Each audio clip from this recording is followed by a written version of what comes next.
Assalamualaikum. Good morning everybody. Welcome to Jio Pakistan with Huma and Abdullah. अच्छा हुमा, कल मैंने पता है क्या किया? क्या?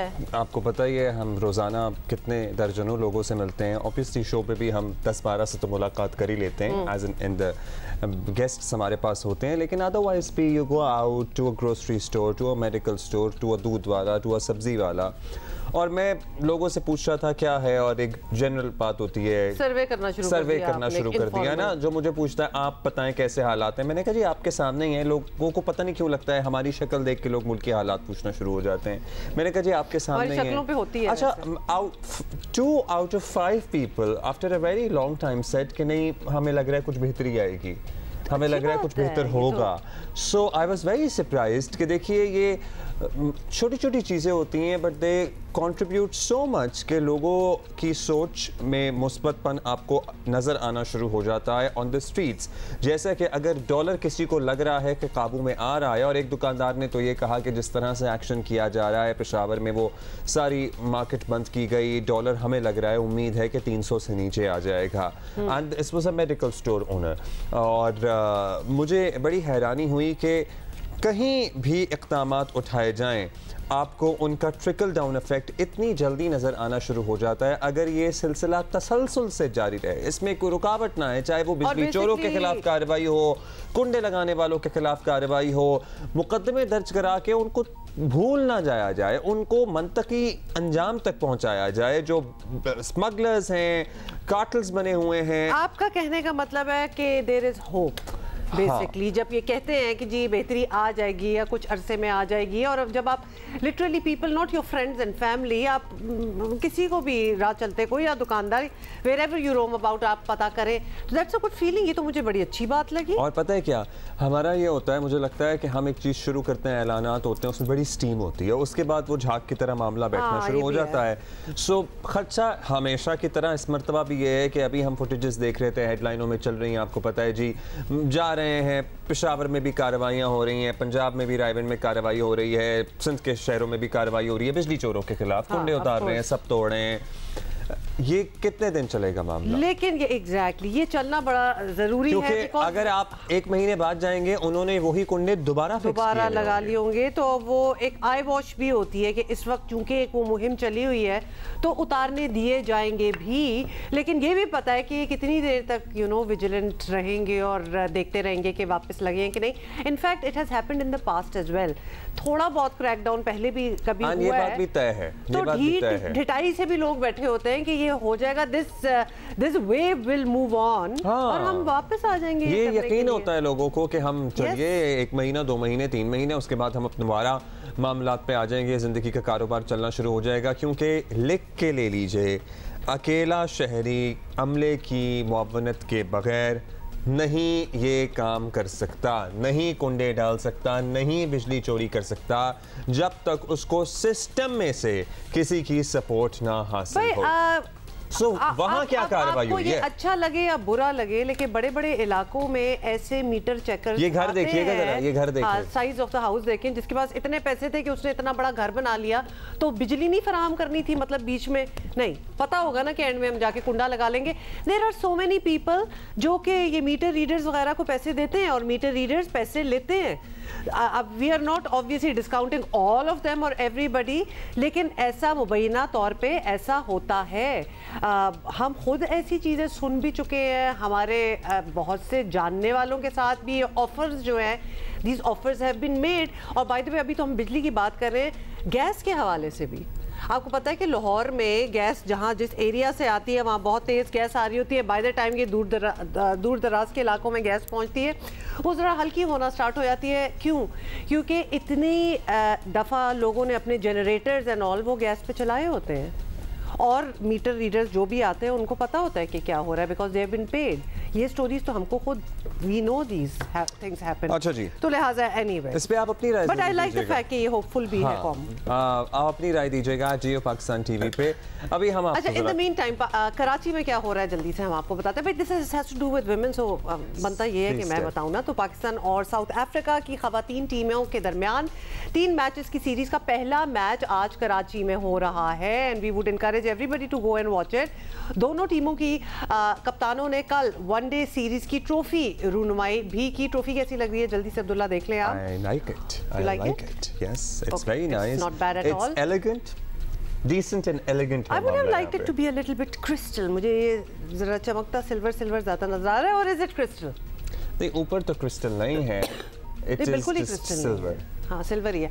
अच्छा जी, आपको ये भी साथ साथ बता दें कि पाकिस्तान वुमेन्स टीम की कप्तान निदा डार आज पहला वनडे खेलकर अपने एक रोज़ा मैचेस की सेंचुरी मुकम्मल करेंगी। तो आज that is going to be happening. T20 series के आगाज़ के बाद वनडे सीरीज़ के लिए दोनों टीमों ने भरपूर ट्रेनिंग भी की है और पाकिस्तान और साउथ अफ्रीका की वुमेन्स टीमों के दरमियान one day series ICC women's championship का हिस्सा है, जस्ट सो यू नो। तो आज है भी Friday, please go support the girls and watch the match.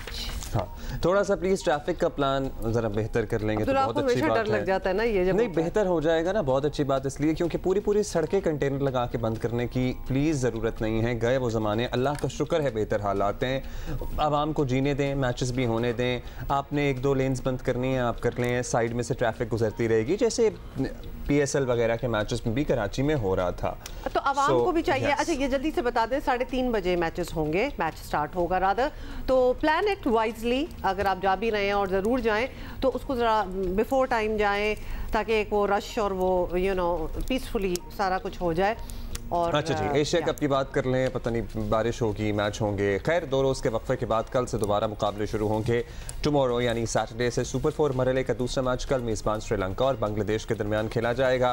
Pakistan और भारत का हाई वोल्टेज मैच होगा 10 सितंबर को। और गुज़श्ता रोज़ पाकिस्तान और श्रीलंका और बांग्लादेश की टीमें श्रीलंका पहुंच गई थी। मुझे ना थोड़ा सा लग रहा है कि बहुत ज़्यादा हो रहा है इधर से उधर इनका, हमारे लड़कों का पर्टिकुलरली। हाँ, और आप बेशक जितना भी आपको रेस्ट पीरियड मिले, एक ट्रैवल की एक अपनी फटीग जो मेंटल होती है वो होती है। Of course these are tough and young players, लेकिन हैविंग सेड दैट रोबोट्स तो नहीं है ना, है तो ह्यूमन ही, मतलब फिर भी इधर उधर जाने में हो जाती है। हाथ में जो तकिया है, इसकी शेप कैसी है?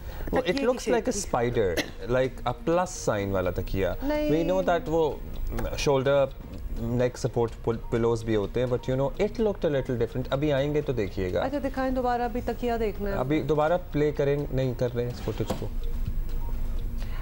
अच्छा, अब आपको ये बात सुन के अच्छी नहीं लगेगी, लेकिन मुझे ये कहना है अब्दुल्ला। क्या कहना है? There is a forecast of rain for the India-Pakistan match। Obviously होगा, obviously। और क्या ये इमाम का भी अपना तकिया है? हाँ, इमाम का भी अपना तकिया था।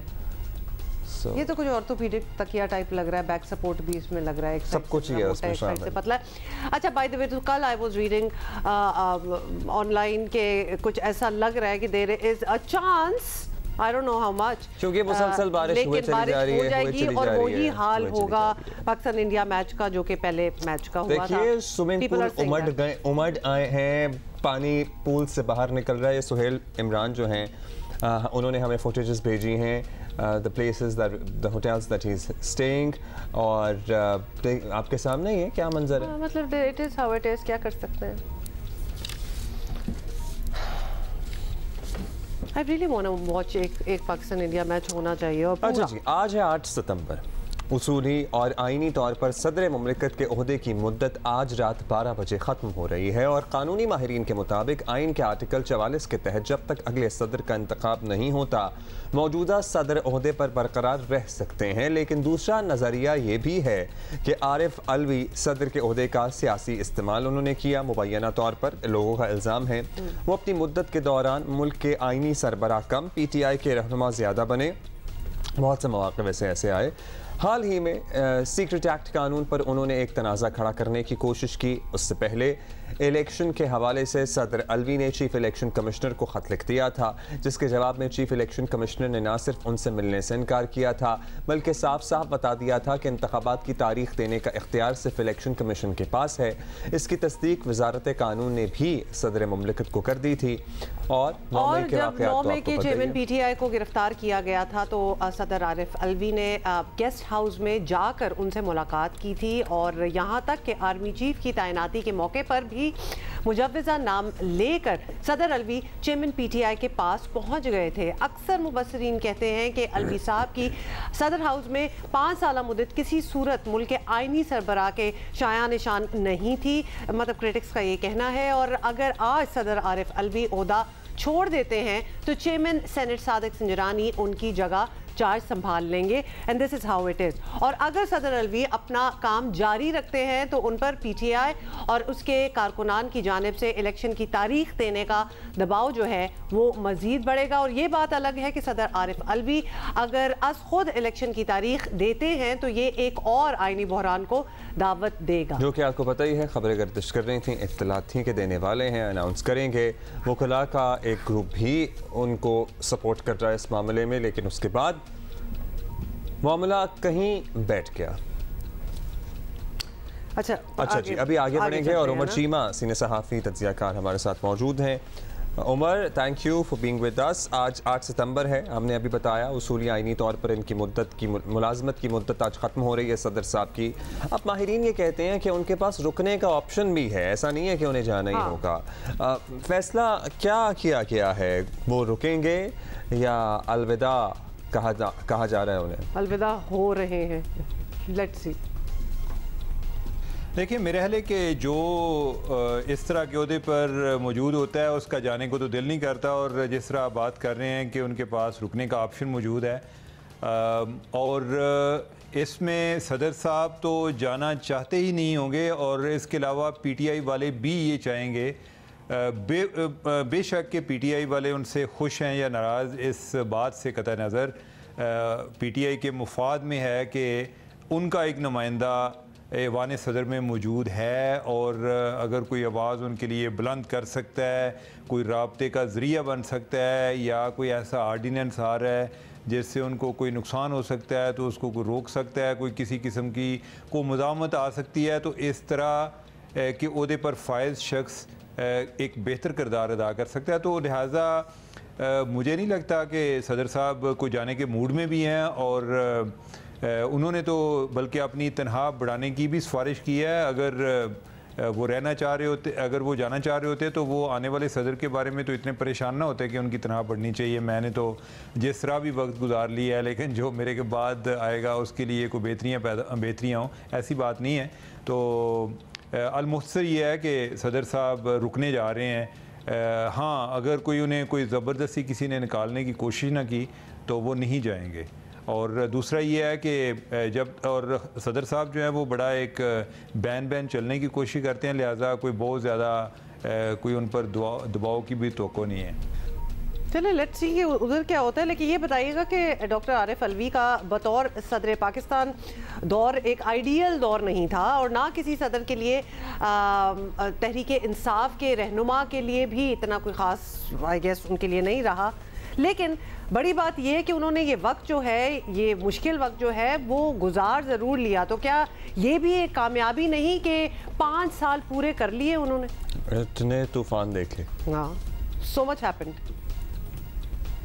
हाँ, यही कामयाबी होती है कि आपने टाइम पूरा कर लें और ये कोई प्राइम मिनिस्टर नहीं कर सकता। सदर साहब जो हैं वो कर गए हैं। सदर साहब पहले भी खैर जो आए हैं वो 5-5 साल, जिस तरह जरदारी साहब ने 5 साल पूरे किए, उसके बाद ममनून साहब थे उन्होंने भी 5 साल पूरे किए। बाकी सदर साहब जो हैं वो दोनों तरफ खेलने की कोशिश करते हैं, वो इस्टेब्लिशमेंट को भी खुश रखने की कोशिश करते हैं और इमरान खान को भी खुश रखने की कोशिश करते हैं। और दोनों जो हैं वो फिर अगर किसी को थोड़ी सी एक टाइम पर नाराज़गी होती है तो दूसरी टाइम पे वो चीज़ जो है उसका अजाला भी हो जाता है। तो जिस तरह इमरान खान का टाइम था उस दौरान वो एक लगता था कि जैसे सदर साहब ने को आर्डीनेंस फैक्ट्री लगाई हुई है कि इतने आर्डीनेंस आ रहे होते थे, ढेरों ढेर आ रहे होते थे। तो बाद में जिस तरह काजी फाइज ईसा के ख़िलाफ़ जो रेफरेंस मूव हुआ, इमरान खान ने मूव किया, तो उसको भी आगे पहुँचाने वाले जो हैं वो सदर साहब थे। और अभी भी जो है इलेक्शन के मामले में जो उनकी एक जो है हाइड एंड सीक गेम जो है वो छुपन छुपाई वो इलेक्शन कमीशन के साथ खेल रहे होते हैं, तो वो भी इमरान खान को खुश भी कर रहे होते हैं और इलेक्शन कमीशन या इस्टेब्लिशमेंट भी खुश हो जाती है कि होता भी कुछ नहीं, और वो भी खान साहब को कहते हैं खान साहब मैंने अपनी कोशिश तो पूरी की है। तो लिहाजा वो एक जो एक अपना एक बैलेंस अपने आप को करने के लिए उन्होंने सारा टाइम उनका गुजरा है, और इस तरह से वो अपने 5 साल गुजार रहे हैं। मेरे ख्याल है कि मज़ीद 6 माह गुजार जाएंगे अगर इलेक्शन जो हैं वो 6 माह के अंदर अंदर हो जाते हैं। अगर जो इलेक्शन आगे जाएंगे तो इसमें जो अलवी साहब हैं उनको भी फ़ायदा ही है कि वो साथ साथ चलते रहेंगे, एज ए सदर काम करते रहेंगे। मतलब जब तक इलेक्शन नहीं होते तब तक अपेरेंटली ये अभी आज के हालात के मुताबिक यही मौजूद हैं। So good cop bad cop at times अक्सर ही बहुत से मामलात में प्ले करते रहे और बैलेंस करने की कोशिश करते रहे। जितनी आप अगर बहुत गुड कॉप बैड कॉप करो तो फिर वो बैड कॉप ही हो जाता है आफ्टर अ व्हाइल। अच्छा, वैसे तो अभी नहीं जा रहे हैं, लेकिन उमर ये भी एक लोगों के जहन में तो आपको पता है ना सवाल आते हैं कि अगर इन्होंने कुर्सी छोड़ी तो इम्यूनिटी इनकी ख़त्म हो जाएगी। कई मामलात हैं जिनमें इनका नाम आ सकता है। आपको लगता है कि कुर्सी के इस पार या उस पार कोई कानूनी शक्ल डॉक्टर आरिफ अलवी की मुंतज़िर है अगर ये ऐवान सदर से बाहर निकले तो? नहीं, मेरा नहीं ख्याल कि कोई बहुत बड़ा इशू या बहुत बड़ा केस जो है वो डॉक्टर अलवी का इंतज़ार कर रहा है। आपको याद होगा कि जो जरदारी साहब हैं, यानी कि जरदारी साहब से ज़्यादा चैलेंजेस तो इनके लिए नहीं है। जरदारी साहब पर करप्शन के चार्जेस से बहुत सारे मसाइल थे, लेकिन वो इम्यूनिटी की आड़ में यानी कि उन्होंने 5 साल निकाले। और जो सदर साहब हैं इनके लिए वो जो एक दहशतगर्दी वाला केस है जो वो PTV पर हमले वाला है, वो शायद कुछ पेचीदगियाँ हों, लेकिन अगर वो तो इमरान खान के बारे में भी था, इमरान खान पर भी था। अगर इमरान खान के ख़िलाफ़ कुछ नहीं हुआ तो डॉक्टर अलवी के ख़िलाफ़ क्या होगा? कोई बज़ाहिर कोई ऐसा कोई प्रॉब्लम नज़र नहीं आ रहा। हाँ, ये ज़रूर है कि अगर किसी ने बनाना होगा तो वो उनके जाने के बाद जो केस हैं उनके जाने के बाद भी बन सकते हैं, यानी कि उसमें इम्यूनिटी जो है वो वैसे ही रेलिवेंट हो जाएगी कि यानी कि वो कि इसलिए नहीं कि वो चूँकि सदर थे तो बचे हुए थे, बाद में भी कोई ना कोई बंदा केस उनके ख़िलाफ़ लेकर आ सकता है। तो अभी तक तो ऐसी कोई बात नज़र नहीं आ रही। Thank you Umar Cheema for your analysis. Okay, Karachi में जो लोग हैं उनके लिए देयर इज़ सम एक्टिविटी जो कि आज से शुरू हो रही है। कराची में पाकिस्तान थिएटर फेस्टिवल का आगाज़ आज से हो रहा है और फेस्टिवल की ख़ास बात आपको जल्दी से बता दें कि इसमें 7 इंटरनेशनल और 27 मकामी थिएटर ग्रुप्स जो है वो परफॉर्म करेंगे। उर्दू, अंग्रेज़ी, तुर्की, जर्मन, फ़ारसी, पंजाबी, सिंधी, मतलब यू नेम इट। इस समेत मुख्तलिफ ज़बानों में 45 ड्रामे पेश किए जाएंगे। आर्ट्स काउंसिल और जियो के इश्तराक से होने वाला फेस्टिवल 8 सितंबर से शुरू होगा, जो कि आज है बाय द वे, और 1 महीने तक जारी रहेगा। और कुछ परफॉर्मर्स से तो हमारी बात भी हुई है। This is going to be something. भाई take a break from whatever you are doing in life और जाएं ज़रा और जाएं। इसकी आपको Arts Council of Pakistan Karachi के फेसबुक पेज, इंस्टाग्राम वगैरह पे तमाम तफसील मिल जाएगी। किस दिन कौन परफॉर्म कर रहा है, कितने बजे परफॉर्म कर रहा है। ऑनलाइन आप इसकी नॉमिनल से टिकट ले सकते हैं। अगर आपके पास स्टूडेंट कार्ड है तो और डिस्काउंट मिलेगा। बट अगर आप बच्चों वाले हैं तो बच्चों को तो लाजमी लेके जाएं। और कभी कभार ना फ्रॉम द हैपनिंग्स, मतलब बिजली का बिल ब्ला ब्ला ब्ला बहुत सी चीज़ें हो रही हैं, एंड इफ़ यू कैन, इतना टिकट ज़्यादा महंगा नहीं है, इसलिए हम आपको इनकरेज कर रहे हैं। तो ज़रूर जाके थोड़ा सा इंसान को डिस्ट्रैक्शन एंड पर्सपेक्टिव, ये दोनों चीज़ें चाहिए होती हैं। सो get out of that system. एक बड़ा लर्निंग एक्सपीरियंस होता है पर्टिकुलरली बच्चों के लिए। When we were growing up हम अक्सर जाते थे, बहुत कुछ सीख के आते थे। अक्सर लोग कहते हैं ना, कराची या पाकिस्तान के किसी भी और शहर की बात कर लें, भाई यहाँ क्या है एंटरटेनमेंट या तफरीह के लिए सिर्फ बाहर जाकर खाना खा सकते हैं। ये हम आपने अक्सर दोस्तों से सुना होगा।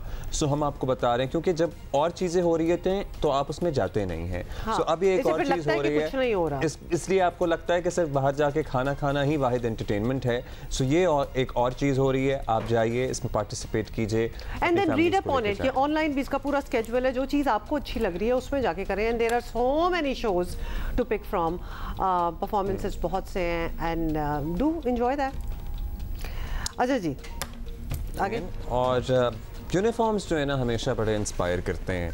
हम जब छोटे थे तो हमें बड़ा शौक़ था कि हम यूनिफॉर्म हम भी पहने और मुल्क की खिदमत करें।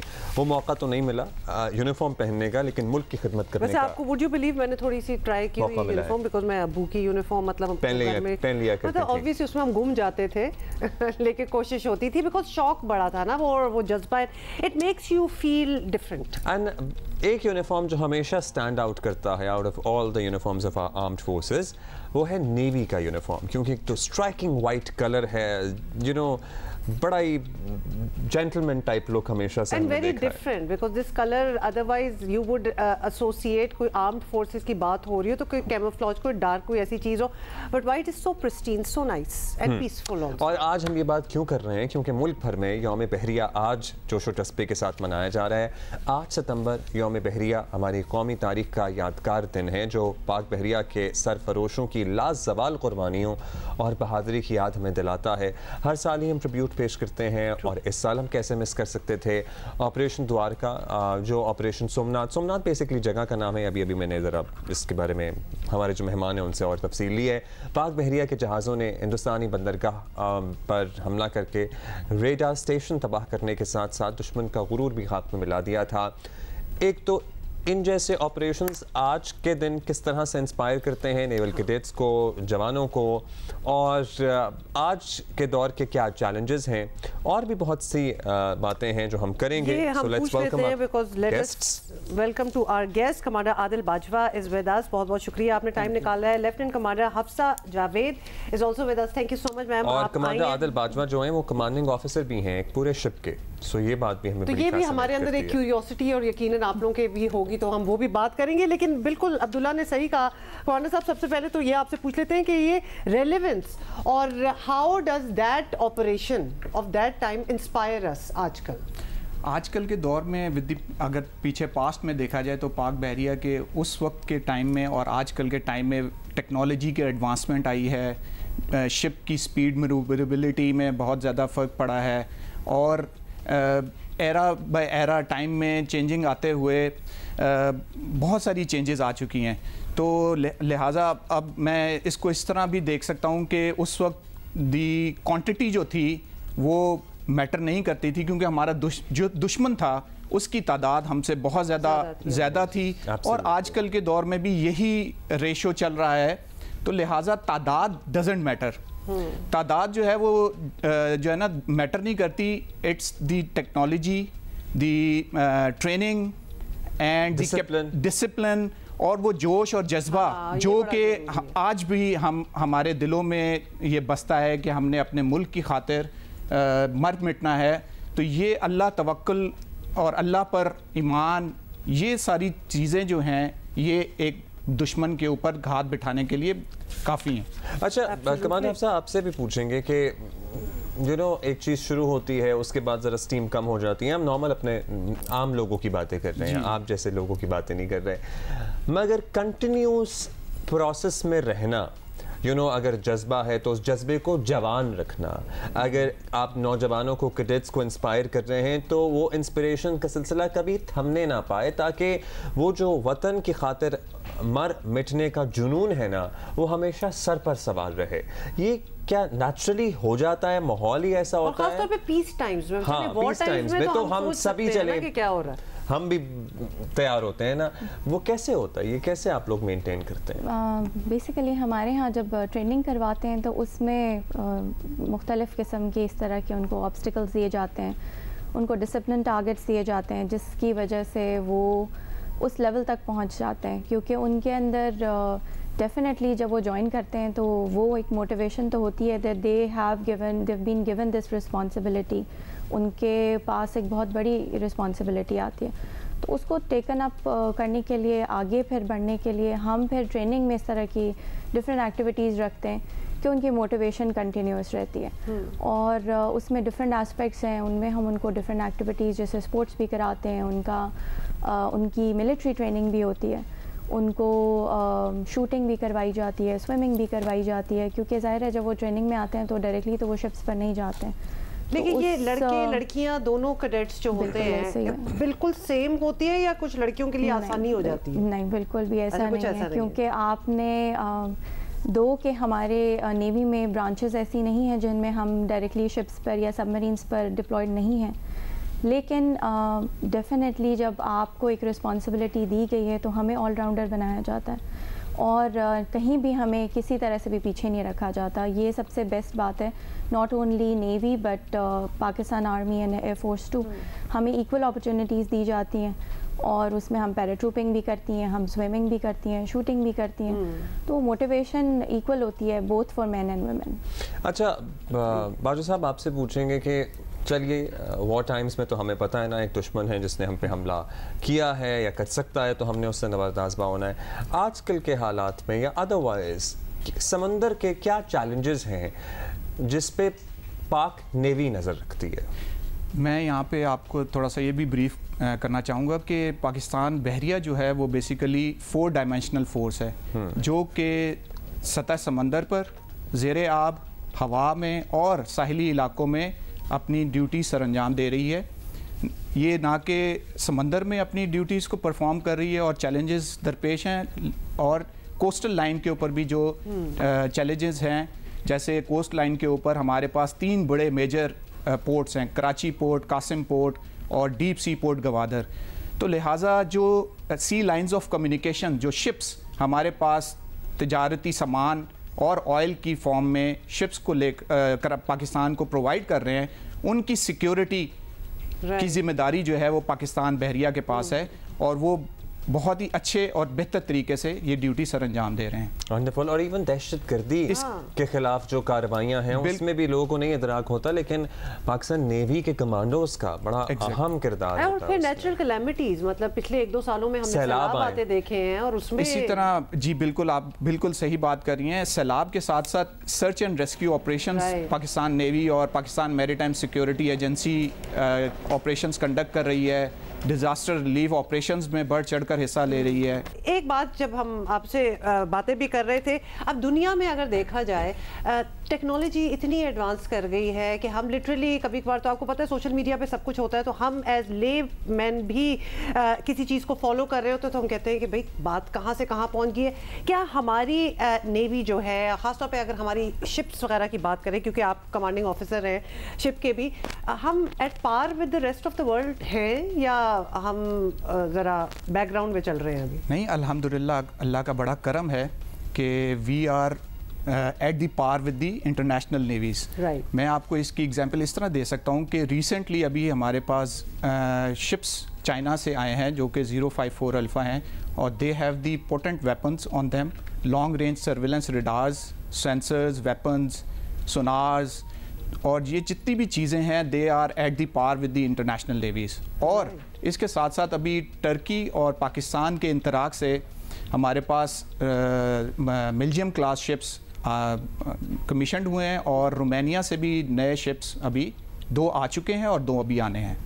तो अल्हम्दुलिल्लाह वी कैन से दैट के we are at international. That is reassuring and good to know as well. लेकिन जब ऐसी चीज़ें आती हैं तो जो आप लोगों के अपने एग्जिस्टिंग स्टाफ है सारा, उनको फिर रिफ्रेशर कोर्सेज होते हैं to be able to you know जी, यही मैं बात बताऊँ तो पीस टाइम में हमारा भी यही होता है कि we train them, we teach them, yes, और training is part of that. जब ना सिर्फ पाकिस्तान में ट्रेनिंग होती है, पूरी दुनिया में जाके आपके जो ऑफिसर्स हैं वो ट्रेनिंग कर रहे होते हैं, ऐसे ही है। और अच्छा, ये अपॉर्चुनिटीज़ जो हैं ख़वातीन के लिए भी उसी तरह दस्तयाब होती हैं। और एक आप और भी आपसे बात जानना चाहते हैं कि माशाल्लाह यहाँ आप लोगों का जो यूनिफॉर्म ही इतना ज़्यादा, सभी वैसे हमारे यूनिफॉर्म्स हमें बड़े अजीज़ हैं, बड़ा ग्रेसफुल है। When other girls meet you, पूछती बच्चियों का इंट्रीग्ड होती हैं, आप ज़रा हमें अपनी ज़िंदगी के बारे में बताएं, किस तरह से मैनेज करती हैं, हाउ इज़ दैट एक्सपीरियंस? पहला तो जिसको आपने सवाल का पूछा कि ट्रेनिंग के हवाले से, तो जैसे मैंने आपको पहले बताया कि हमारे पास जो सर्टेन डिपार्टमेंट्स हैं, सर्टेन एरियाज़ हैं, उनमें डेफिनेटली अगर कोर्सेज आते हैं तो हम लोगों को भी पाकिस्तानी नेवी इक्वल अपॉर्चुनिटीज़ देती है बाहर जाने के।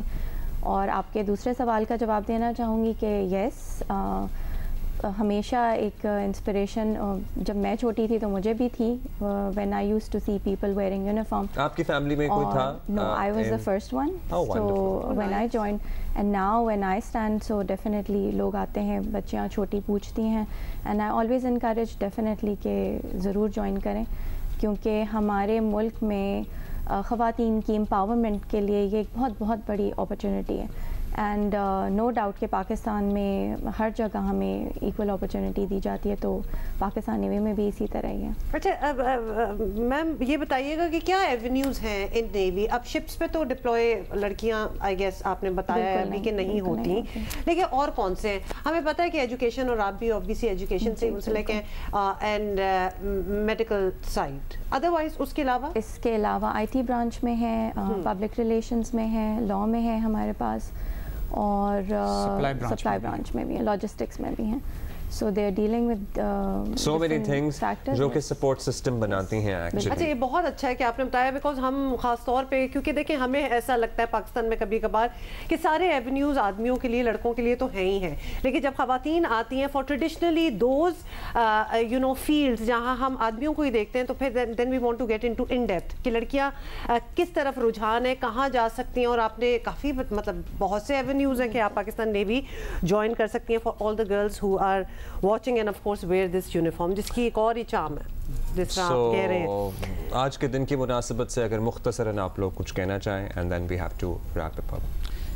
बस मैं 1965 की वॉर के शोहदा और गाजियों को सलाम पेश करना चाहता हूँ, और मैं पूरी कौम को ये बराबर कराना चाहता हूँ कि पाकिस्तान की मैरीटाइम सेक्टर, स्पेशली पाकिस्तान बहरिया, अपना किरदार जो है, वो कलीदी किरदार जो है, वो बड़े अहसन तरीके से सर अंजाम दे रही है और आगे भी देती रहेगी। वंडरफुल जी, thank you. Commander Adil Bajwa Pakistan Navy से, and lieutenant commander Hafsa Javed, बहुत शुक्रिया आप लोगों का। Thank you. और देखिए, हम आपसे बहुत से लोगों की मुलाकात कराते हैं, एक ये एवेन्यू भी है नौजवानों के लिए, आप इंस्पिरेशन हासिल कर सकते हैं। एक मुख्तलिफ मुल्कों की बात कर रहे थे कुछ दिन पहले हम, अमेरिका में किसके टेलर स्विफ्ट के कॉन्सर्ट की बात कर रहे थे, वो पूरी इकोनॉमी की सूरत में मामला सामने आया। मुल्क होना तो उसकी मतलब इकोनॉमी उससे बड़ी संभाल सकते हैं। तो in the mean time Bollywood के किंग शाहरुख खान की मेगा फिल्म आई है जिसका नाम है जवान, वो रिलीज कर दी गई है, जिसने पहले ही दिन नए रिकॉर्ड बना दिए। Actually that is what you would expect from Shahrukh Khan of course. और पहले दिन फिल्म की कमाई जो थी वो कितनी थी? 75 करोड़ तक जा पहुंची। और इस फिल्म की ख़ास बात यह है कि इसने पूरे इंडिया को इकट्ठा कर दिया है और एक जगह पर हर कौमियत, हर मजहब के लोग इकट्ठे कर दिए। वो भी सिर्फ मेरा ख्याल है शाहरुख खान ही कर सकते हैं, जो बहुत बटे हुए हमें अदरवाइज नज़र आते हैं। आपको पता ही है किस तरह के वाक़यात सामने आते हैं, किस तरह से मुसलमान सुपरस्टार्स पर पाबंदी की बातें भी की जाती हैं, एहतजाज होते हैं, केसेस होते हैं, सब कुछ होता है। देखिए, देर बॉलीवुड और इंडियन फिल्म, इंडिया भी काफ़ी बड़ा है तो उसकी फिल्म इंडस्ट्रीज भी बड़ी बड़ी हैं, लेकिन इस फिल्म में जनूबी भारत के अदाकार भी इस फिल्म की कास्ट का हिस्सा हैं, तो वो भी शामिल हैं। जबकि हीरो का किरदार तो ख़ुद एक मुसलमान शाहरुख खान जो हैं वो निभा रहे हैं। और फिल्म में कुछ जगहों पर सियासी पैगाम भी दिया गया है, जो कि कहा जा रहा है, जितना आप सोशल मीडिया पे देखें, कि वो बड़ा स्ट्रेटेजिकली किया गया है। जहाँ जो किरदार है शाहरुख खान का, वो कैमरे की तरफ देख के वो मैसेजिंग कर रहा है, तो विच आई गेस इंडिया में it's the need of the moment as well. और मजमूई तौर पर बात करें तो जवान रिलीज के पहले ही रोज super duper blockbuster, super hit तो छोटा लफ्ज होता है, ब्लॉकबस्टर हो गई है। भारतीय अखबार के मुताबिक लोगों का रिएक्शन देखें ना, मतलब कि हजारों लाखों की तादाद। अच्छा, इसका इंपॉर्टेंट पहलू क्या है? हाँ, वो ये है कि बहुत से सिनेमा घर ऐसे थे जो कि भारत में भी, जहां इतनी स्क्रीन्स हैं, हज़ारों स्क्रीन्स हैं, जो 30 साल पहले बंद हो गए थे। लेकिन शाहरुख खान की फिल्म की डिमांड को देखते हुए उन्होंने दोबारा कारोबार शुरू कर दिया है। फिल्म के हिदायतकार हैं कुमार साहब, उन्होंने ख्याल जाहिर किया है कि जवान बॉलीवुड इंडस्ट्री को बदल कर रख देगी। अब हमारा कुछ इस बात पहले करने तो शाहरुख का, खान की पठान भी आई थी, उसने ये नहीं किया जो जवान ने बहुत बिजनेस किया था। हमारा इस बात को करने का मकसद ये है कि हमारे यहाँ भी सालों बाद एक film I the legend of Maula Jatt, जिसने ऑलमोस्ट 400 करोड़ का बिजनेस किया, जिसमें से 200 करोड़ उसने पाकिस्तान जैसे मुल्क से बना लिए, जहाँ लिटरली आप उंगलियों पर गिन सकते हैं सिनेमा स्क्रीन्स को। हम कितनी बार आपको हम बता भी चुके हैं। अब हमारे पास अगर कंटेंट बनाया जाए और कोई जीदार, कोई जिगरे वाला आदमी ये हिम्मत करे कि पैसे लगा के अच्छी कहानी के साथ फिल्म बनाए, तो वो रिटर्न देती है। और ये एग्जाम्पल आपके सामने है कि आप 100 मामलात में फंसा हुआ देखते हैं वहाँ पर मुसलमानों को, पर्टिकुलरली मुस्लिम सुपरस्टार्स को, लेकिन जब फिल्म आई तो उसने सबके मुंह बंद कर दिए और किस तरह से भारतीय इकोनॉमी को सहारा दिया। एक इतना बड़ा एवेन्यू है, क्योंकि हम एक सब कॉन्टिनेंट में लोग गाने फिल्में हम एंजॉय करते हैं ना, पसंद करते हैं, हमारी शादियां देख लें, हमारे कल्चरल फेस्टिवल्स देख लें, एक इतना बड़ा एवेन्यू है जो हम मिस आउट करते हैं। इस फिल्म की इकोनॉमी में किरदार अदा कर सकता है, इस मुल्क की इकोनॉमी में किरदार अदा कर सकता है, इस इंडस्ट्री को खड़ा कर सकता है। एक the legend of Maula Jatt आई, उसके बाद खामोशी है। तो ये खामोशी, इसका हम बात जिक्र करना चाहते हैं कि ये खामोशी क्यों है, जब हम दुनिया में इर्द गिर्द देख ही रहे हैं, अपने नेबरिंग कंट्रीज में, ईरान में चलें देख लें, आप छोड़ दें इंडिया को अगर आपने नहीं लेना उसका एग्जाम्पल। फॉर इंस्टेंस अब ऑस्कर्स के लिए पाकिस्तानी फिल्मों की सिलेक्शन के लिए हमने 11 रुकनी कमेटी बना दी है। इतनी फिल्में रिलीज हुई हैं हमारे साल में। Exactly that is the point कि 11 रुकनी कमेटी बना दी है। हमारे टॉप ऑफ द टॉप जो लोग हैं इस इंडस्ट्री से मुंसलिक, उनको हमने इस कमेटी में डाल दिया है। लेकिन फिल्मों के इंतखाब के लिए पाकिस्तान में फिल्में बनानी भी तो पड़ेंगी कि नहीं पड़ेंगी, वरना मतलब वो 11 लोग बैठ के क्या 4 फिल्मों को असेस करेंगे कि इनमें से कौन सी भेजनी है।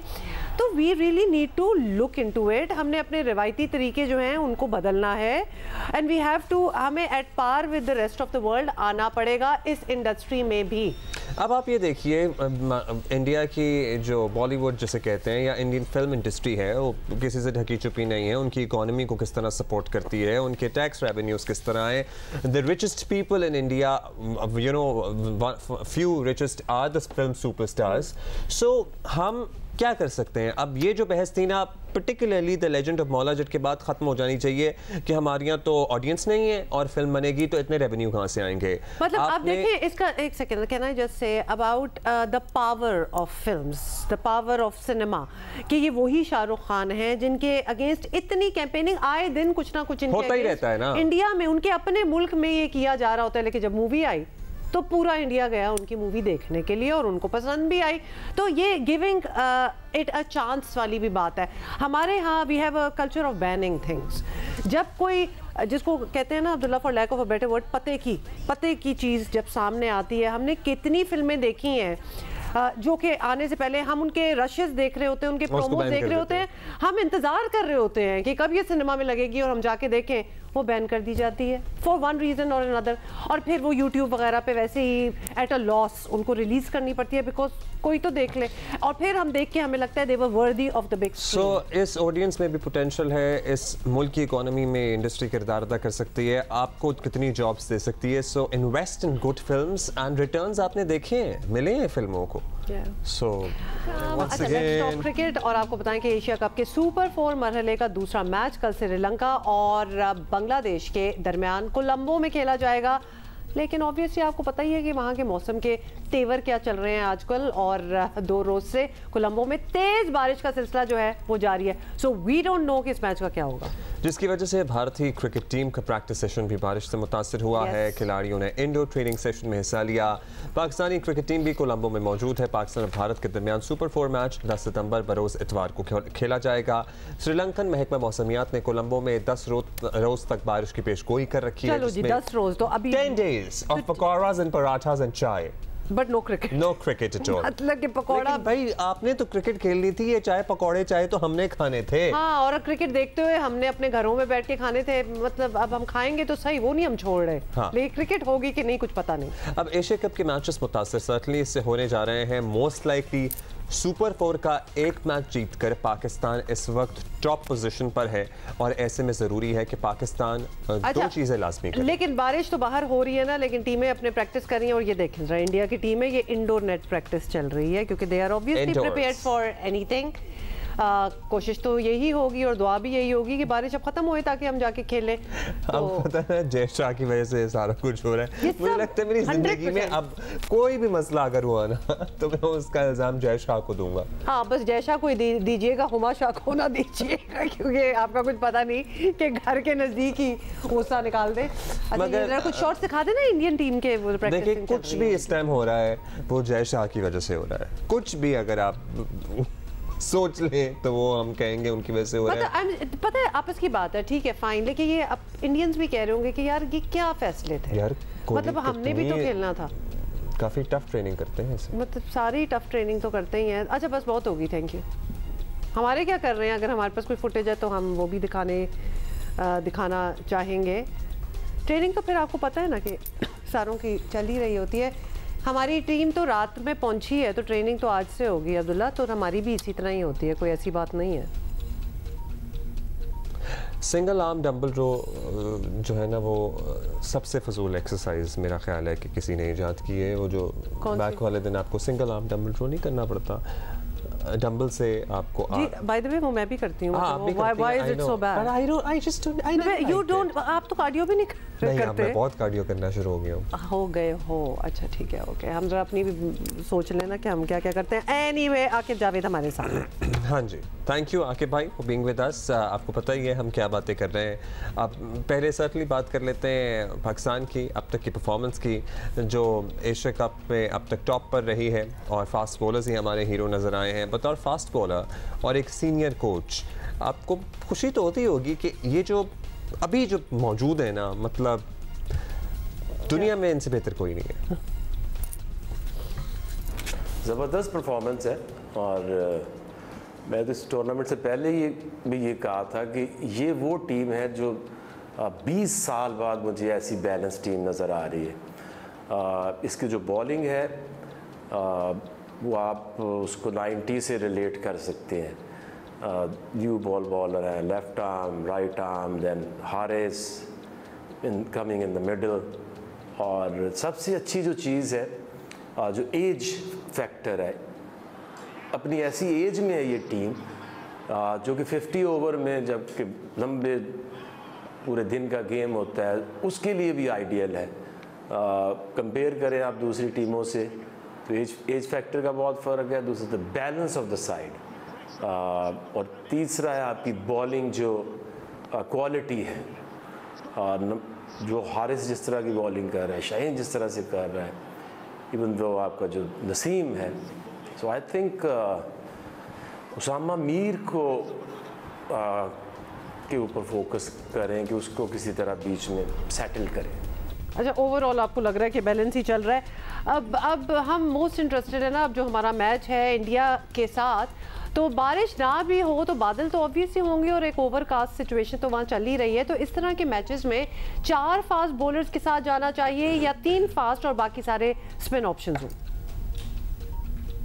देखिए, हमेशा जो आपकी टीम सिलेक्शन है वो पिच के और इन्वायरमेंट के ऊपर सिलेक्शन होती है। तकरीबन सारी टीम तो वही होती है, एक आधी चेंजेस होती हैं जो स्पिन डालना है या सीम डालनी है।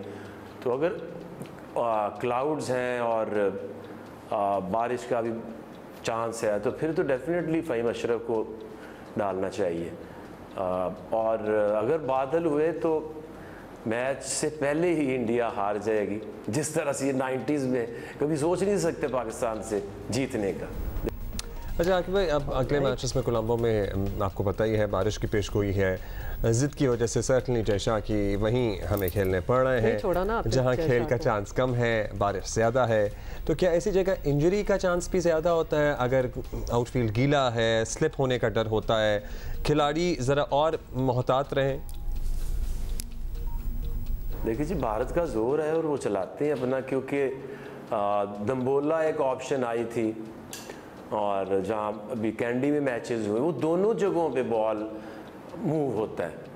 और दम्बोला में पिछले दिनों में पढ़ रहा था कि इंडिया ने आज तक जितने मैचेस वहाँ खेले कभी पूरे 50 ओवर नहीं खेल पाए, तो वहाँ तो उसने भागना ही भागना था। अब कोलंबो में चूँकि थोड़ा स्पिन का एडवांटेज होता है या बैटिंग पिचेस होती हैं, एयर में बॉल उतना स्विंग नहीं होता, तो ये वो डर अपना शो कर रहे हैं और आगे आगे भागते फिर रहे हैं, जो कि आई थिंक पाकिस्तान होस्ट है और सारी मर्जी इंडिया की। पैसा हो तो सारी मर्जी आपकी, ये कहाँ का असूल है? हाँ जी, जोर चलता है उनका और उन्होंने चलाया भी है और हम होस्ट हैं। ये तो आपने हमें दोबारा से याद कराया है, वैसे तो हम भूल गए थे कि हम होस्ट हैं। Thank you. हाँ, क्योंकि मतलब होस्ट को तो अपने घर में होना चाहिए ना, किसी और के घर जाके वो होस्टिंग कैसे कर सकता है? और मतलब मेहमान की इज्जत तो तकरीम अपनी जगह, लेकिन होस्ट की ही मर्जी होती है ना, जिसके मुताबिक स्केड्यूल तय होता है। अगर आप और वैसे भी किसी और के घर जाके कोई होस्ट बनने की कोशिश करे ना, एटलीस्ट अगर मेरे घर कोई आके होस्ट बने, मुझे नहीं अच्छा लगता। इनको तब चढ़ जाती है। हाँ, आई डोंट लाइक इट। चाय फेंक देती हूँ उठा के मुंह पे। अच्छा, in any way, thank you so much Aqib Javed. अच्छा जी, पाकिस्तान समेत दुनिया भर में आज यौम ख़वानगी जो कि लिटरेसी डे जो है वो मनाया जा रहा है, हालांकि हमारा उससे क्या लेना देना नहीं, बहुत से हमारे अज़ला इलाके ऐसे हैं जहाँ पे जोक बहुत अच्छी सूरत हाल है बदकिस्मती से, लेकिन पाकिस्तान और मुल्कों में शामिल है। यू आर ऑल्सो राइट कि हमारे यहाँ तालीम में पेशरफ्त गैर मुतासर कुन रही है। तालीम के हवाले से काम करने वाली एक NGO है तबादला। इसके मुताबिक मुल्क में 10 साल की उम्र के 77% बच्चे अंग्रेज़ी के बुनियादी अल्फाज नहीं समझ पा रहे हैं। एंड ऑन द कॉन्ट्ररी एक बहुत छोटी परसेंटेज वैसे उन बच्चों की भी है जो उर्दू के बुनियादी लफ्ज़ नहीं समझ पा रहे। Exactly, वही मैं सोच रही थी आप सिर्फ अंग्रेजी का क्यों कह रहे हैं, उर्दू भी बड़ी मुश्किल हो जाती है समझने के लिए। बेसिकली कम्युनिकेशन स्किल्स जो है वो बड़ी बेसिक है, अंग्रेजी हो या उर्दू हो। तो जबकि आपको ये भी बता दें कि 2,30,00,000 से ज़ायद बच्चे जो हैं वो स्कूल से बाहर भी हैं, विच मीन्स कि वो स्कूल नहीं जा रहे। और गुज़िश्ता साल आने वाले सैलाब ने भी लिटरेसी का जो है ना रेट उसमें कमी कर दी है बेसिकली। और इस वक्त पाकिस्तान की शरह ख़वानगी जो है वो 63% के करीब है और ये बिल्कुल ही बेसिक्स पे जांची जाती है। और बांग्लादेश में शरह ख़वानगी 75% है। इसी तरह श्रीलंका में 92% पढ़े लिखे लोग हैं। वफाकी वज़ारत तालीम की जानिब से शरह ख़वानगी में इजाफे के लिए आज से पाकिस्तान फाउंडेशनल लर्निंग हब का प्रोग्राम शुरू किया जा रहा है। ख्याल ये है कि इससे शरह ख़वानगी में तेज़ी से इजाफा होगा।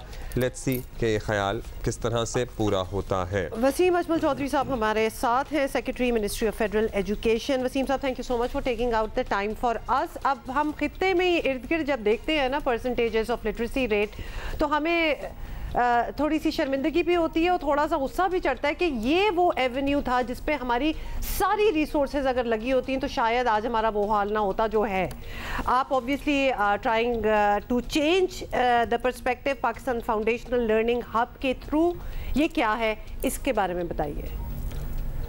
जी बहुत शुक्रिया, आज लिटरेसी डे के हवाले से आपने मुझे प्रोग्राम में इनवाइट किया है। सबसे पहले तो एक करेक्शन मैं ये कर दूं, और वो अगेन थोड़ी शर्मिंदगी वाली बात यह है कि जो लिटरेसी रेट है वो 63% नहीं है। रीसेंट PSLM सर्वे के ज़रिए जो आया है ये 59.13% है। तो ये ऑब्वियसली चूँकि जिस तरह से आबादी में इजाफा 2.5% होता है तो उस हिसाब से चूँकि उतने स्कूल्स नहीं खुल पाते और उतने जो है वो रिसोर्सेज नहीं डाइवर्ट होते, तो लेटेस्ट फिगर जो है वो ये हैं। ऑब्वियसली ये उन फिगर से बहुत कम है जो खत्ते में है जिनके साथ हम कंपेयर करें। फॉर एग्जांपल हमारा जो ह्यूमन डेवलपमेंट इंडेक्स है उसमें दुनिया में 192 ममालिक में हमारी पोजीशन 161 है।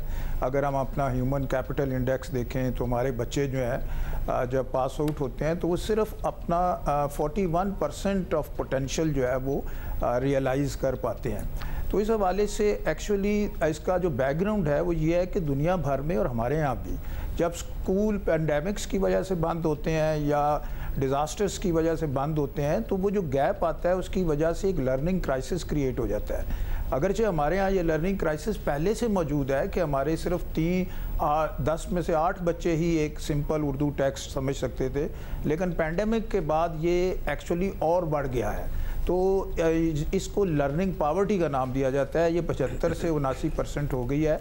इसका हल ये मिनिस्ट्री ने सोचा है कि जब तक हम फाउंडेशनल लर्निंग यानी जो बेसिक लिटरेसी और न्यूमरेसी है और वो भी प्री प्राइमरी या प्रेप के लेवल पे, चूँकि हमारे यहाँ आम तौर पे पब्लिक सेक्टर में जो तालीम है वो पहली जमात से शुरू की जाती है, जबकि दुनिया भर में अब ये रियलाइज़ किया गया है कि बच्चे का जो असल लर्निंग फेज़ होता है जिसमें वो सबसे ज़्यादा सीख पाता है वो तो 3 साल से शुरू हो जाता है उसकी कॉग्निटिव डेवलपमेंट। तो जब तक हम अपने बच्चों को प्री प्रेप में नहीं लेके आते और उनकी बेसिक फाउंडेशन जो है वो नहीं ठीक कर पाएंगे तो ये अब एक जो लर्निंग क्राइसिस है पूरे मुल्क में और बल्कि ये दुनिया भर में है, उसको एड्रेस करने का तरीका ये है कि पब्लिक सेक्टर में भी प्री प्राइमरी से शुरू किया जाए, क्योंकि ये कॉन्स्टिट्यूशनल मैंडेट भी हमारा सिर्फ ये था कि 5वीं से 16वीं जमात के बच्चों को मुफ्त तालीम दी जाए। तो फेडरल मिनिस्ट्री ने इस पर्पज़ के लिए जो लर्निंग क्राइसिस है, हमने ट्रांस एजुकेशनल समिट में हुकूमत पाकिस्तान ने कमिटमेंट की थी कि जिसके ज़रिए कि हम इस पर तवज्जो देंगे कि हम अपने जो बेसिक जो लर्निंग पैराडाइम है, जो क्वालिटी ऑफ एजुकेशन है, उसको बेहतर करें। तो इस इस कॉन्टेक्स्ट में ये एक फाउंडेशनल लर्निंग हब जो है वो एक यूनिट है, जो एक लर्निंग कॉन्फ्रेंस जो हुई हमारी, उसके अंदर ये फैसला किया गया, जिसमें डोनर्स भी शामिल हैं, जिसमें सिविल सोसाइटी की ऑर्गेनाइजेशंस भी शामिल हैं, फेडरल और प्रोविंशियल गवर्नमेंट्स भी शामिल हैं, क्योंकि प्राइमरीली तो 18th अमेंडमेंट के बाद ये प्रोविंसेस का सब्जेक्ट है, लेकिन फेडरल गवर्नमेंट अपना लीडिंग रोल प्ले कर रही है कोऑर्डिनेट करने के लिए। इस हब के ज़रिए हम प्रोविंशियल गवर्नमेंट्स की कैपेसिटी बिल्ड करेंगे, उन्हें गाइड करेंगे कि अर्ली चाइल्डहुड एजुकेशन में सेक्रेटरी साहब, ज़ाहिर है आप तो फेडरल के मामला ज़्यादा बखूबी जानते हैं, लेकिन हम since it's a provincial subject now, overall मामलात या सर्विस आप तक पहुंचते होंगे। एक जो कॉन्सेप्ट है या एक पता नहीं इसे रिटोरिक कह लें या हम बचपन से सुनते हुए बड़े हुए हैं, सरकारी स्कूलों का हाल ऐसा, सरकारी स्कूलों का हाल वैसा, सरकारी स्कूल बेहतर होते तो मामलात बेहतर होते। किसी सूबे में या फेडरल सतह पे सरकारी स्कूलों की हालत में बेहतरी भी कहीं आ रही है, कहीं कोई इम्प्रूवमेंट भी हुई है, या बस दिहाइयों से ये एक गुफ्तगू ही है कि सरकारी स्कूल इस काबिल नहीं है कि अपने बच्चे वहाँ पढ़ाए जा सके?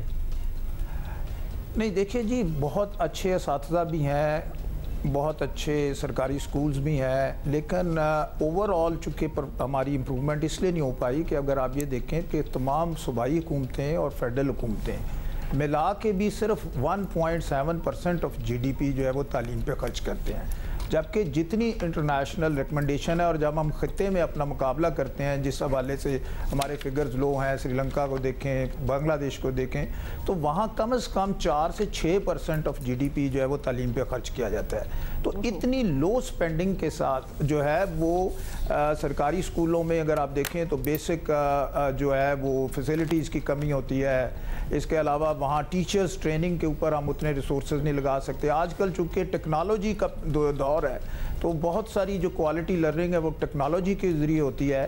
तो इन सारी चीज़ों के लिए हमें बुनियादी रिसोर्सेज की ज़रूरत है, और हम सिविल सोसाइटी से हम अपील करते हैं। हमने फेडरल गवर्नमेंट ने और कुछ सिविल सोसाइटी पार्टनर्स ने मिल के एक कोलिशन कायम की है, क्योंकि हम अकेले ये नहीं कर सकते कि हम तमाम हुकूमतों को ये अपील करें, हम तमाम सियासी जमातों को ये अपील करें कि वो अपने मैनिफेस्टो में और इलेक्शन के बाद जब आएँ तो तालीम पे जो एलोकेशन है उसको जो है सबसे ज़्यादा अहमियत दी जाए। वसीम साहब, ये जो आपने बात की है जी, ये जो आपने बात की है, हम इस बात की तह में जाना चाहते हैं कि जब आप जैसे लोग हों, सिविल सोसाइटी के मेंबर्स हों, क्योंकि आपने जैसे कहा कि हम अकेले नहीं कर सकते, तो कौन है वो जिनकी विल बहुत ज़्यादा ज़रूरत है उनकी विल की, कि वो आएंगे, उनका रुझान 100% इस तरफ होगा, इस बात को समझेंगे कि हमने अपनी फ्यूचर जनरेशन्स को जब तक पढ़ा लिखा ना बनाया हमारा कुछ नहीं बनने वाला। वो लोग कौन हैं? वो पॉलिटिकल पार्टीज हैं, वो जो पावर में आते हैं वो हैं, because we want to point out, वो इलाके के इन्फ्लुएंशियल्स हैं, फ्यूडल लॉर्ड्स हैं, कौन है जो ये अभी तक इसको प्रायोरिटी नहीं समझते?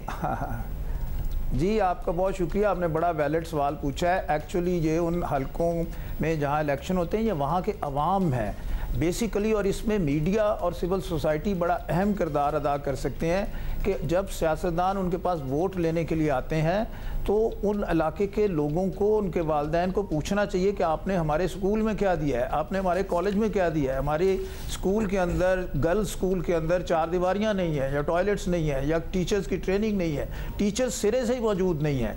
तो बेसिकली जब तक आवाम की तरफ से ये प्रेशर नहीं आएगा, ये डिमांड नहीं आएगी, तो पॉलिटिशियंस जो हैं वो फिर इलाके में सड़कें बना सकते हैं या गलियाँ बना सकते हैं, या फिर वो दीगर जो हैं वो डाइवर्शंस होती हैं ऐसे एरियाज़ में। हालांकि ये प्रूवन फैक्ट है कि एजुकेशन पे इन्वेस्टमेंट जो है उसका मैक्सिमम रिटर्न आता है इकोनॉमी के अंदर, और अगर बल्कि इसको अगर ना करें, एक रीसेंट रिपोर्ट वर्ल्ड बैंक ने लॉन्च की है कि जो कॉस्ट ऑफ इनेक्शन है कि अगर 3 से 5 साल के बच्चों का एक कोहॉर्ट जो है जिसको स्कूल में होना चाहिए और वो स्कूल में नहीं जा पाता, तो वो जो है उसकी कॉस्ट इकोनॉमी को 1.8% ऑफ GDP जो है नुकसान हो जाता है, जो कि $450 मिलियन के बराबर है।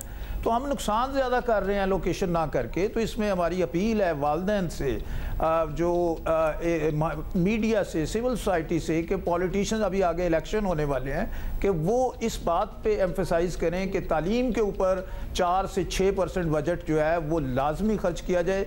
इसके बगैर हम अपनी सोसाइटी में ना पीस ला सकते हैं, ना प्रोडक्टिव सिटीजन्स ला सकते हैं, ना इकोनॉमी की ग्रोथ हो सकती है, ना हार्मनी क्रिएट हो सकती है, कोई भी नेशनल एजेंडा पसंदी का खात्मा हो सकता है, ना बर्दाश्त पैदा हो सकती है। सो यू नो तालीम को वोट दो। वसीम साहब, एक और भी बात, हमारी बढ़ती आबादी और बेतहाशा बढ़ती आबादी, ये कितना बड़ा फैक्टर है कि हमारे जो लोग हैं वो अपने बच्चों को तालीम देना मैनेज नहीं कर पाते? जी डेफिनेटली देखिए ना, 2.5% आबादी का जो ग्रोथ का रेट है ये बहुत ज़्यादा है। जब ये और हर साल जो है ये जो बढ़ती हुई तादाद है आउट ऑफ स्कूल चिल्ड्रन बच्चों की, वो इसीलिए होती है कि उसके मुकाबल उसके पैरेलल जो है वो उतनी एजुकेशनल फैसिलिटीज़ हुकूमत पहले ही कम रिसोर्सेज खर्च करती है। ये तो अगर प्राइवेट सेक्टर हमारी सपोर्ट ना करे तो आप देखिए कि प्राइवेट सेक्टर चाहे एलीट हो चाहे जो है वो लो कॉस्ट प्राइवेट सेक्टर हो, जो कि अबाउट कोई 48% ऑफ जो एजुकेशन है वो प्राइवेट स्कूल्स के ज़रिए दी जा रही है। तो इसलिए उनकी भी इसमें बड़ी अहमियत है और गवर्नमेंट को चाहिए कि वो उनको सपोर्ट करें ताकि उनको सस्ती ज़मीनें दी जाएं, पब्लिक प्राइवेट पार्टनरशिप की जाए और उनके ज़रिए भी तालीम का फ़रोग किया जाए, क्योंकि सरकारी स्कूलों में बाज़ औक़ात जो पैसे खर्च भी होते हैं उनकी एफिशिएंसी इतनी बेहतर नहीं होती, कॉस्ट पर चाइल्ड बहुत ज़्यादा हो जाती है। तो ये तो सारा होल ऑफ सोसाइटी रिस्पॉन्स आएगा और बेसिकली हमें फाउंडेशनल लर्निंग पे तवज्जो देंगे। हम इसमें यूके गवर्नमेंट के बहुत मशहूर हैं, कल ब्रिटिश हाई कमिश्नर हमारे ऑफिस में आई थी और इस फाउंडेशनल लर्निंग हब को उन्होंने ही इसको लॉन्च किया है। इसमें हमें FCDO की सपोर्ट है, वर्ल्ड बैंक की सपोर्ट है, मलाला फंड की सपोर्ट है कि वो गर्ल्स एजुकेशन को तो बेसिक्स के ऊपर तवज्जो देनी पड़ेगी हमें, तब जाके ये बात आगे बढ़ पाएगी। एब्सोल्युटली, तब जाके आपने बहुत इंपॉर्टेंट बातें हमें बताई, शेयर की। बहुत अच्छी तरह आपने एक्सप्लेन भी किया। वसीम अजमल चौधरी साहब, secretary Ministry of Federal education. ये जो वसीम साहब ने बात की है ना, इसको हम जरा रीइटरेट इसलिए करेंगे क्योंकि हम बहुत एवेन्यूज में ये कह चुके हैं कि जब वोटिंग का टाइम आता है तो आपने डिसाइड करना है कि आपने वोट किसको देना है। तो आपको बताइए, तो लिहाजा आपने ये डिमांड करना है, you have to see, party को साइड पे रखें, जो भी पार्टी है, पीपल्स पार्टी है, नून है, PTI, व्हाटएवर इट इज, इसको साइड पे रख दें। वो बंदा कौन है जो काम करने वाला है। लेकिन अगर फिर वैसा निकल आया कि वो जो वजीर आजम हाउस ने यूनिवर्सिटी बनना था और वो ना बन पाए, तो फिर क्या होगा? आप किससे जब वो वोट मांगने आते हैं तो आप उनसे अपने हकूक मांगे, भाई कहे हमें स्कूल देंगे कि नहीं देंगे, और वो लड़कियों के लिए क्या ऑप्शंस हैं, क्या नहीं। जिन्होंने वजीर आजम हाउस को यूनिवर्सिटी बनाना था उनसे पूछ लेना, क्योंकि अब आपको पता ही है, हम तो हमेशा से हर ही इलेक्शन में आपको याद कराते हैं इस प्लेटफॉर्म पे कि तालीम को वोट दो, तालीम को वोट दो। एक तो आप उनसे ये सवाल है कि आप दे क्या रहे हैं, उसके बाद कंपेयर करें कि वो पीछे पास्ट में, माजी में वो कितना कर चुके हैं, ताकि आप उनका झूठ भी तो पकड़ सकें ना, कि अभी तो वादा कर रहे हैं आप वोट लेने के लिए कि इन्होंने पीछे पिछले 10 सालों में किया क्या है हमारे लिए। You need to be smart, वरना फिर अब वो दिन चले गए कि जहां हम रोएंगे कि जी हमारे लीडर ऐसे हैं, हम क्या करें। नो, हमारे लीडर वो हैं जिनको हमने वहां लगाया है। अगर आपको नहीं अच्छे लग रहे थे तो आपने वोट क्यों दिए? तो ये सवाल है, एक लिस्ट बनाएं, प्रैक्टिकली इसके बारे में काम करें, लिस्ट बनाएं, ये सवाल करें। हम प्राइवेट एंटिटीज को भी, हमारी बहुत ज़बरदस्त NGOs काम कर रही हैं, प्राइवेट लोगों को भी इनकरेज करेंगे कि you know it is great to impart education, और अगर आप मैनेज कर सकते हैं तो आप ज़रूर कोई ना कोई स्कूल खोलें। और ये ज़ात पात बरादरी एंड ऑल दैट, प्लीज़ अब इससे निकलें और आप देखें, ये नहीं कि एक पूरा टोला एक को वोट कर रहा है तो सारे आंखों पे पट्टियां बांध के वहाँ जा रहे हैं। आप अपनी फ्यूचर जनरेशन, अपने मुल्क के बारे में, उसके बाद फिर भागने दौड़ की लगी होते हैं कि जी हम निकलें किसी तरीके से इस मुल्क से। क्यों भाई? It is in your hands कि आप बेहतर कर सकें, it is in our hands. If you ask the right questions. एक फैसला सही करेंगे, सही वोट देने का, तो आपको ज़िंदगी में बहुत सारे फैसले जो आपको मुश्किल फैसले लगते हैं, बाद में करने पड़ते हैं, वो शायद ना करना पड़े। अच्छा, बाबर आजम और शादाब को ICC player of the month award के लिए नामजद कर दिया गया है।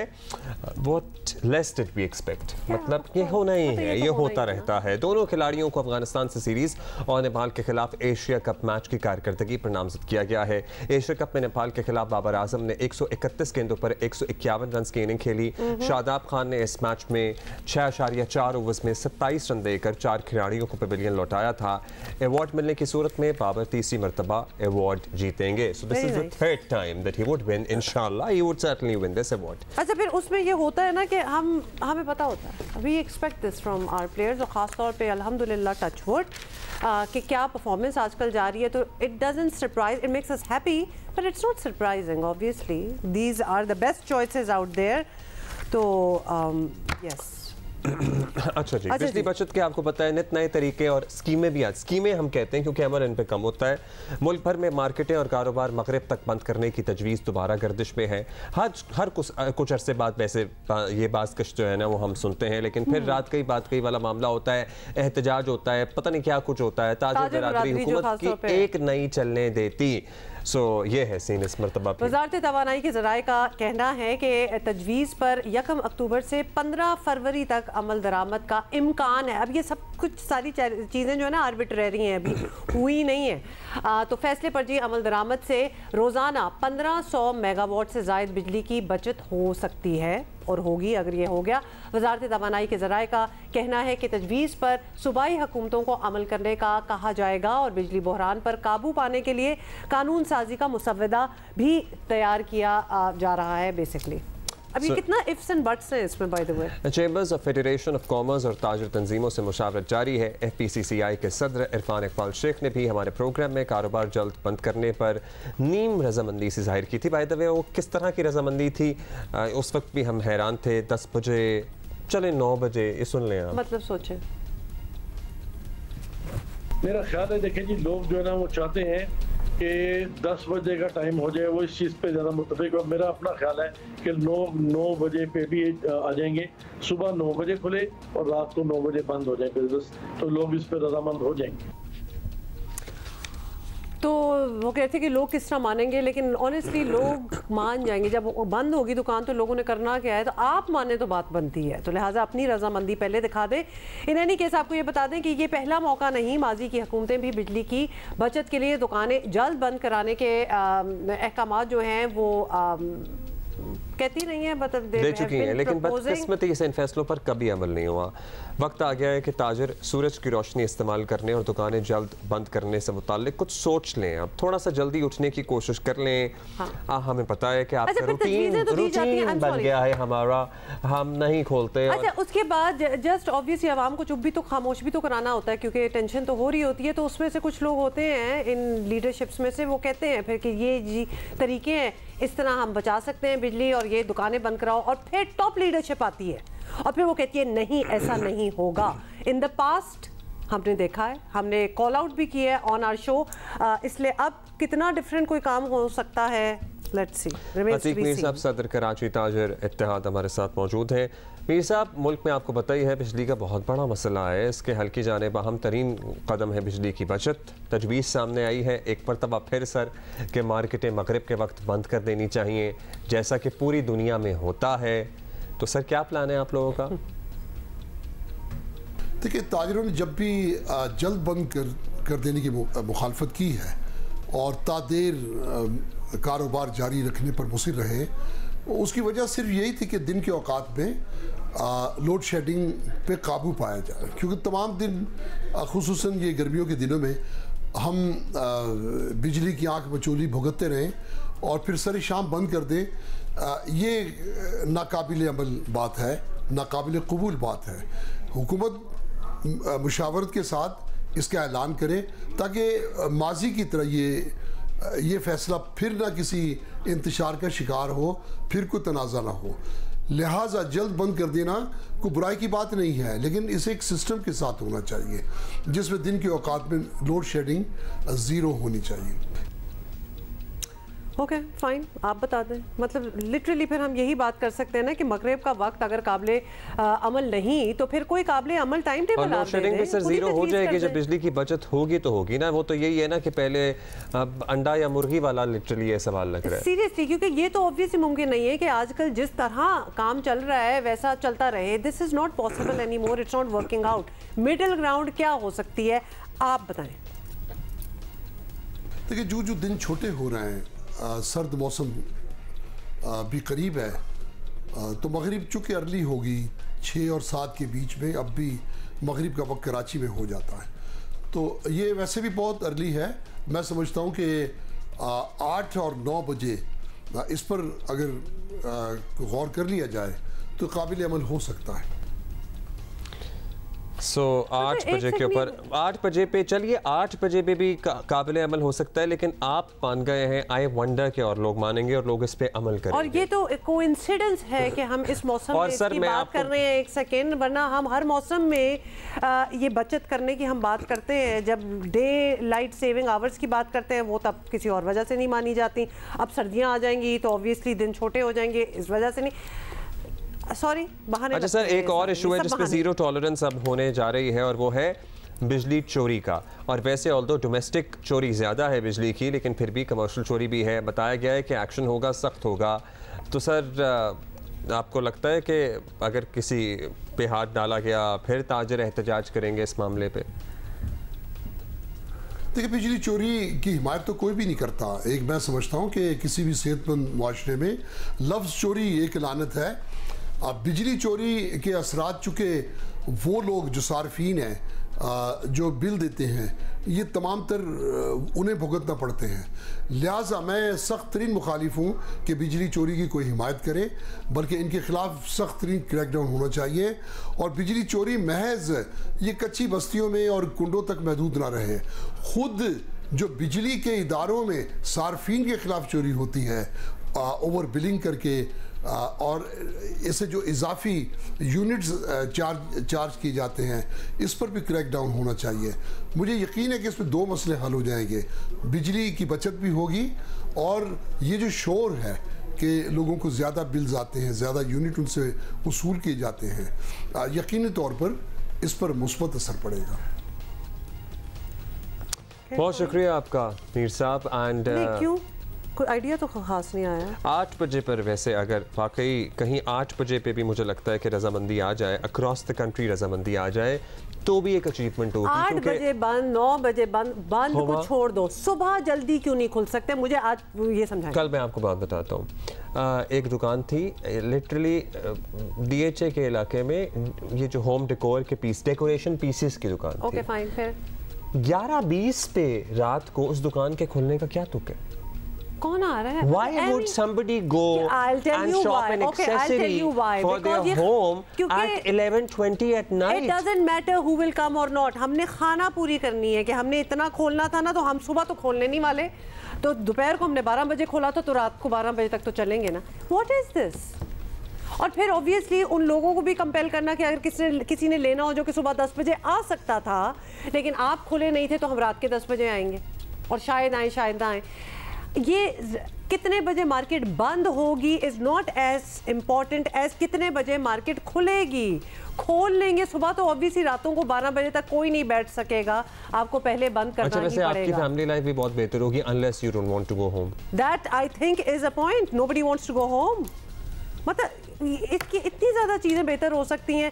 बंद करना बात की प्रॉब्लम है, पहले बताएं कि सुबह जल्दी खोलेंगे कि नहीं। इस पे ज़्यादा तवज्जो होनी चाहिए, इस पे डिस्कशन हो जाइए। दुनिया के साथ चलें प्लीज़। लोग सुबह बाहर के मुल्कों में ये जो coffee shops and all that, इनके बाहर लाइनें सुबह 7-7 बजे लगी होती हैं, खुला होता है, सारा निजाम चल रहा होता है। ऑफिस से पहले वो कॉफी लेके जा रहे हैं। आ जाएंगे, शुरू तो करें, हम भी आ जाएंगे। टाइम लगेगा, दिक्कत होगी, वक्त लगेगा, लेकिन आ जाएगा सारा मामला इस तरफ। इंटरबैंक में डॉलर बाय द वे 1 रुपया 96 पैसे सस्ता होकर 303 रुपये का हो गया है और अपनी इंतहाई बुलंदी से 4 रुपये 10 पैसे नीचे आया है। मतलब ये एक मसला, बिजली एक मसला, मार्केट्स कब खुलेंगी कब नहीं खुलेंगी, एजुकेशन। माशाल्लाह आज के शो में ही 10,000 मसले तो हमने बता दिए।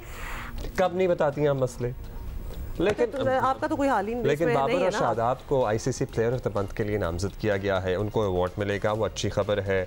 और भी अच्छी खबरें आपको बताई है जहाँ तक खेल के मैदान से होती हैं, मिलती रहती हैं। ये डिस्ट्रैक्ट किया अब्दुल्ला ने। We really need to change our ways and our thinking. हुकूमत ने दवासाज कंपनियों की जानिब से दवाओं की कीमत में इजाफे का मुतालबा मुस्तरद कर दिया है। वजारत सेहत ने दवाओं की कीमतों में इजाफे के लिए दबाव डालने का बहाना करार देते हुए कहा है कि फार्मा इंडस्ट्री 250% से ज़ायद दवाओं की कीमतों में इजाफा चाहती है। दवाओं की कीमतों में इस साल 14 और 20% तक इजाफा किया गया। मज़ीद इजाफे का फैसला अगली मुंतखब हुकूमत ही कर सकती है। उधर drug regulatory authority of Pakistan ने मार्केट से गायब होने वाली अद्वियात से मुताल्लिक़ हिकमत अमली तैयार की है। ज़राए के मुताबिक जानलेवा अमराज की अद्वियात मार्केट से गायब होने पर कार्रवाई की जाएगी। अच्छा, उसमें ये होता है कि कुछ होती हैं कि नायाब अद्वियात के मुतबादिल ब्रांड्स जो हैं वो जल्द मार्केट में मुहैया किए जाएंगे, ये कहना है। जानलेवा अमराज के लिए नई अद्वियात की रजिस्ट्रेशन फौरी की जाएगी। कैंसर, शुगर की अद्वियात की रजिस्ट्रेशन की दरख्वास्तें जो हैं वो ज़ेर गौर भी हैं। वजारत सेहत और ड्रैप हुकाम की जानिब से एक अच्छा कदम डेफिनेटली उठाया जा रहा है और जिस पर सही मानों में अमल हुआ तो ज़ख़ीरा अंदोज़ों और जो हैं और ब्लैक मार्केट करने वालों का धंधा ही ख़त्म हो जाएगा। अब ये सारी चीज़ें वो हैं जो कि इन प्रिंसिपल कहा गया है कि ये होंगी और ऐसा होना भी चाहिए, but we'll still have to wait and see के कब होगा। एब्सोल्युटली। इट इज़ ट्रेजिक, मैं कहती हूँ एक ट्रेजेडी है ऑलमोस्ट, जिस तरह सिंपल ड्रग्स जो कि आम है, नॉट इवन जिनके बारे में आपने, अब मैं नाम नहीं लेना चाहती, लेकिन जो कि रोज़मर्रा की दवाइयाँ होती हैं वो भी नहीं मिल रही हैं। अच्छा जी, ये मसले तो चलते ही रहेंगे, लेकिन आपको पता है कि ये एक और मसला साउथ अफ्रीका एक हमारा ख़वातीन का क्रिकेट मैच आज होने वाला है। दूसरा ये कि पाकिस्तान थिएटर फेस्टिवल कराची में शुरू होने जा रहा है और जो 8 बजे की तजवीज़ सर्कुलेट कर रही है कहीं दुकानें बंद कराने की, इस पे आपका क्या ख्याल है? @Jio Pakistan TV पे आपने हमें लिख के बताना है। ओके, सो यू हैव ख्याल होना चाहिए, everybody should have some you know idea and all that. मेरा आइडिया ये है कि सुबह जल्दी शुरू करो भाई सब कुछ, ताकि जल्दी खत्म करो। एब्सोल्युटली। और 10 तारीख को मैच का क्या बनेगा ये तो अगली मुलाकात जब आपसे होगी तभी पता लगेगा। और अगर पता ही है ना, आपको पता है ना किसको ब्लेम करना है? Jay Shah. Anything which is going wrong in my life is because of Jay Shah. बल्कि अगर आपकी जिंदगी में कुछ नहीं चल रहा तो then you know who to blame. Who to blame? Jay Shah. बल्कि बॉर्डर की तरफ मुंह करके आप कह सकते हैं। अच्छा जी, that is it for today. अपना ख्याल रखिएगा। ये जोक्स थे by the way. Have a great weekend, yes. And we shall see you on Monday. Bye.